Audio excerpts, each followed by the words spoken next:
Hi, my name is Michaela Souders, and today we will be discussing the geologic landscape of Joshua Tree National Park.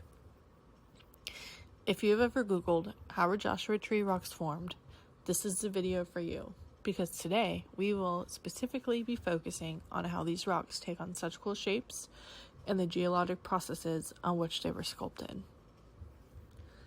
Plate tectonics, volcanic activity, and withering activity are all responsible for the awesome landscape we see in Joshua Tree today. Over 200 million years ago, the Farallon Plate and the Continental Plate were colliding.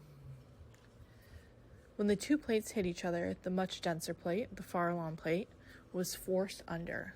This is a geologic process called subduction.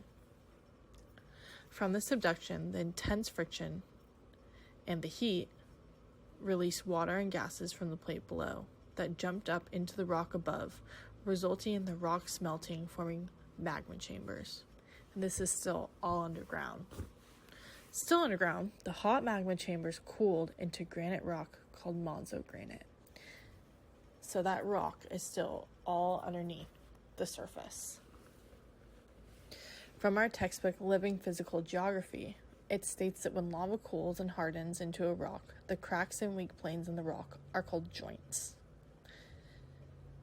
So as the molten granite cooled, it cracked from pressure and tectonic stresses, producing a series of rectangular joints that were horizontal and vertically cut.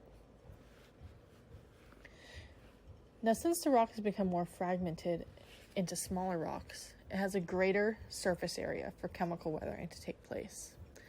According to our textbook, Living Physical again, chemical weathering is a process that changes the minerals in a rock through chemical changes involving water.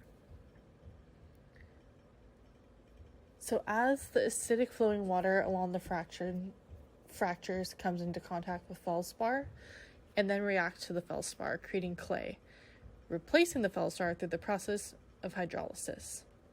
According to our textbook again, hydrolysis occurs when water reacts with and combines minerals to form new minerals, such as clay, that are generally softer and easily eroded.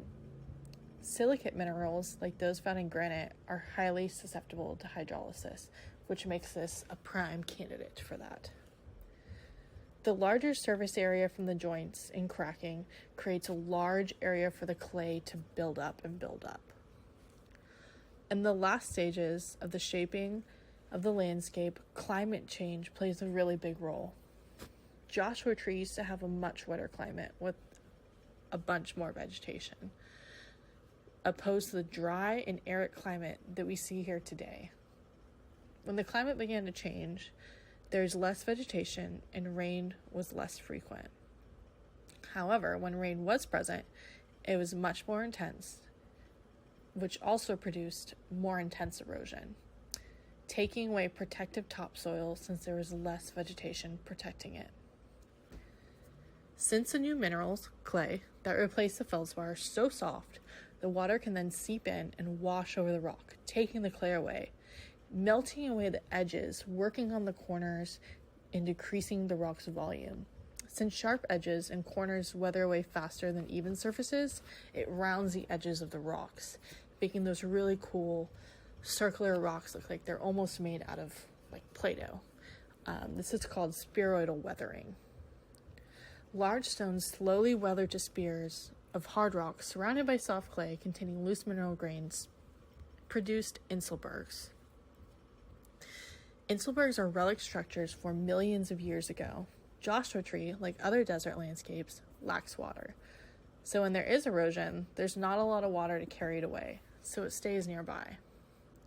According to our text again, inselbergs are large, weathered-outcrop bedrock surrounded by a flat plain. Inselbergs form when they are more resistant to erosion than the sediments surrounding them and are exposed at the land surface through the removal of overlying sediments and rock.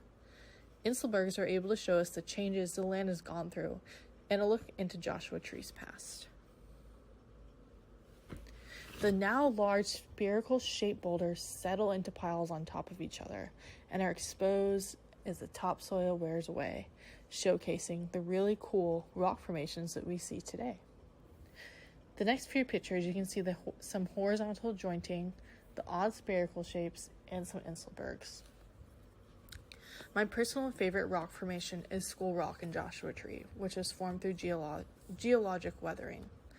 When water accumulated in the depressions of the rock, causing erosion to the granite, leading to further water accumulation, and you guessed it, more erosion, to the point where the two large hollowed out eye sockets were formed, which is really cool.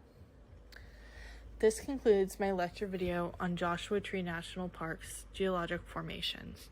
The last slide contains my works cited. Thank you.